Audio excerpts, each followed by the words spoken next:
I thought sure that I saw some places on that leading edge that body putty came out of it in chunks and stuff when I was cleaning that up. But I just went over it and looked it all over, and I don't see anything serious on there. A little bit of sanding down on this one end to smooth it out, where it kind of peeled away a little bit. But if I wanted a perfect aileron, I might go over that with some body putty and fill in a couple of little nicks and dents and stuff in there. But all in all, it doesn't look that bad. So I just went over it with some acryliclean to remove any oil or fingerprints and stuff from putting that together.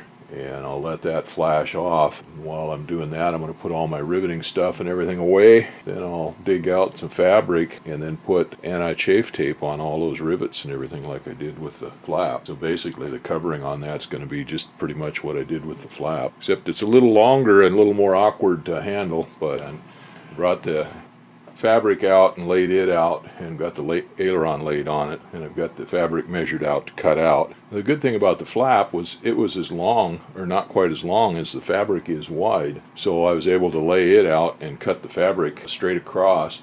The doggone aileron is of course longer than the fabric is wide, so we have to lay the fabric out lengthways, and I'm going to have to cut a chunk out of it for the aileron, so that leaves a chunk down here, which would probably be enough for a second aileron, but I'm not doing a second aileron, so it'll be a little bit of waste there. But it's not going to waste because that's just going to be saved for the future. Well, I've got that marked up. I've got a pencil line on it where the cuts are going to be made and everything. So I'm going to fold that back out on the table and put that aileron away for now, and then I'll mix up some polytack or something, some thin stuff, and spread on that cut line so I can make a nice smooth cut line without fraying.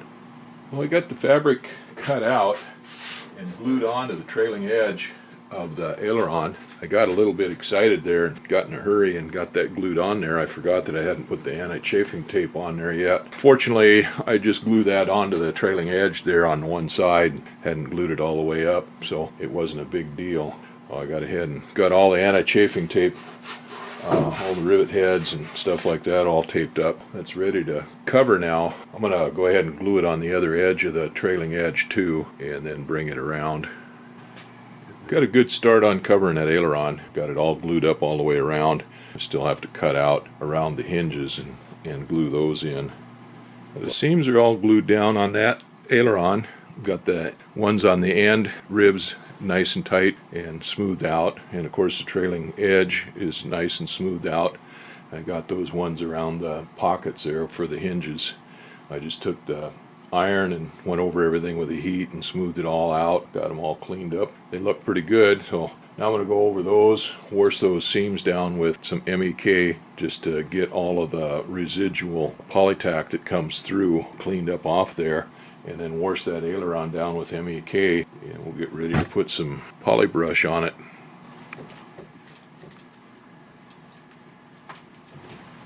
Got that all shrunk up.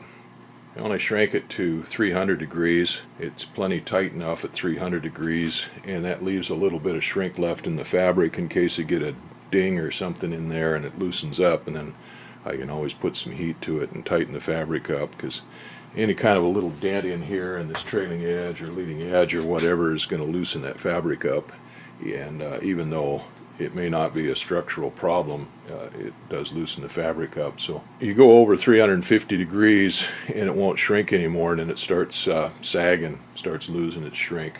Now, in the book they recommend that you do one panel here on one end, go to the other end, do another panel, come back and do another panel, and just alternate back and forth to keep the shrink even, to keep it from twisting whatever it is that you're covering. What I noticed on that flap when I did it, I did one side, did from one corner, did the next corner, did the centers and stuff. I noticed that it got just a little bit of a twist in it, hardly noticeable.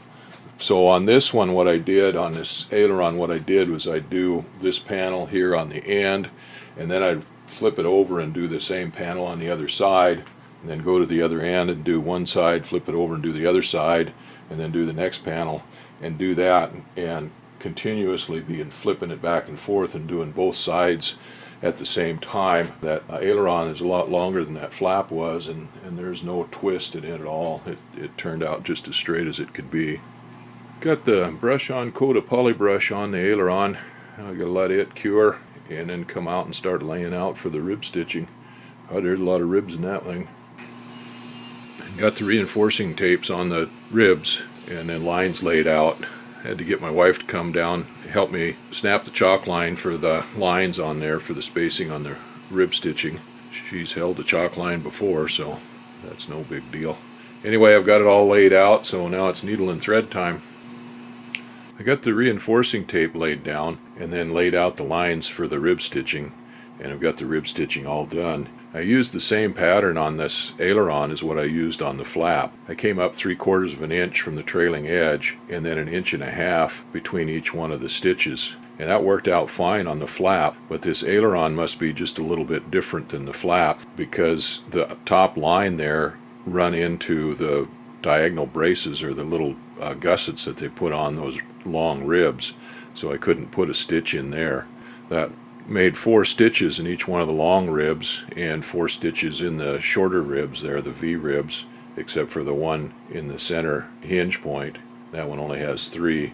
But that's going to be more than enough. It's already more than what the other aileron had on it. It only had 2 stitches on each one of those ribs, and that's what it calls for in the drawings, in the Piper drawings for the aileron is 2 stitches on there. So that's going to be more than good enough. So now I get to lay out my finishing tapes and get those applied, and we're working towards the finish line here on this. I got the lines laid out for the finishing tapes on the ribs and on the spar. I got the first bed of polybrush laid down on it on the bottom side. I got to wait for that to set up, and I can do it on the top side and then start putting finishing tapes on. Well, it's coming. I got all my finishing tapes glued on the ribs and the spar. Still got to wait for it to finish drying and iron it down. I got spots here that blister up and stuff. Well, those have got to be put down with an iron. I just folded in these edges where they go into these pockets. Those still have to be glued down, but I've got to wait till this glue hardens here on these. And then I've got to put doilies down over the main plates here. These cover plates, you got a doily to put over each one of those. So there's 6 of those to do. They only had them on the top on the other aileron, but I'm going to put them on both sides. That fabric was kind of rubbing through. There's sharp edges here underneath that. Lots of edges and stuff there where those things are. And then I got to do the trailing edge and the butt ribs. I think I'm going to put the trailing edge tape on first, and then I'm going to put the drains in. The way I did it before, I put the drains on and covered them over with a doily and then put the trailing edge on, but the trailing edge tape didn't go all the way up to the edge of that trailing edge on the top, on the bottom side. It went past it on the top side, but not on the bottom side. So this time I'm going to work it a little different. I've just about got this aileron done. I've got the finishing tape on the bulkhead ribs, on the end ribs, and I'm just about finished with it. I got the folded over, and I just have to wait for the polybrush to dry, to cure enough to tack that down and to finish on this tab end where it's hanging out here to do that fold there. I've got the seaplane grommets glued on with polytack, so I've got to put the doilies over those yet, and then this will be done. I'll have to let it sit for a while for the polybrush to cure. I kind of put that on a little thick in places. Well, I have to let that sit to make sure it cures and then trim everything up and take the iron and go over all of the pinked edges and stuff and get it all trimmed down. Then we'll let it hang for a while and cure out. The weather's supposed to change here and clear up for a few days, so maybe we'll get a chance to paint these, at least get them through the poly spray. The weather's been kind of funny. We had that cold, relatively dry winter with very little snow. The last 3 years have been pretty much droughts. Through the winters, it warmed up in March, and it was real nice here. It cleared up, and we got up to 60 degrees one day, and it was pretty warm and nice for a couple, 3 weeks there in March. Then the end of March, it cooled off and started raining. This is 25th, 26th of April now, and we've got probably 20 inches of rain since the end of March and now, and it's been cold. It's been, well, actually it was snowing here on the ground for a couple of days. The snow levels come way down on the mountains. We actually got more snow now here in April than we did all winter long in the mountains. Everybody was all excited about the warm weather in March, figuring we're going to have a nice spring and summer, but it's routine that I've seen here. I've only been here 35 years, but I've seen worse weather in April than we've had most of the winter. So anyway, that's kind of on the par here. So we're supposed to get a few nice days over the next few days, so maybe we can get this aileron and flap hung up outside and get them painted through silver. While I was doing that, I was checking out and cleaning up that other aileron and flap, the ones I didn't take apart. One of them is the right flap and then the left aileron. That flap looks pretty good. I didn't take the paint off of it or anything. The hinges look good. I don't see any signs of corrosion in the spar or anything. The aileron, those hinges were kind of rusty, so I cleaned those up, cleaned all the old paint off of them, scrubbed them down with a wire brush. I inspected them. I don't see any damage to the spar. There's no signs of any corrosion. There was no cracks in the spar like there was on the right aileron. So I got those hinges and that control horn cleaned up, and I just put some Seal on it on the bare metal.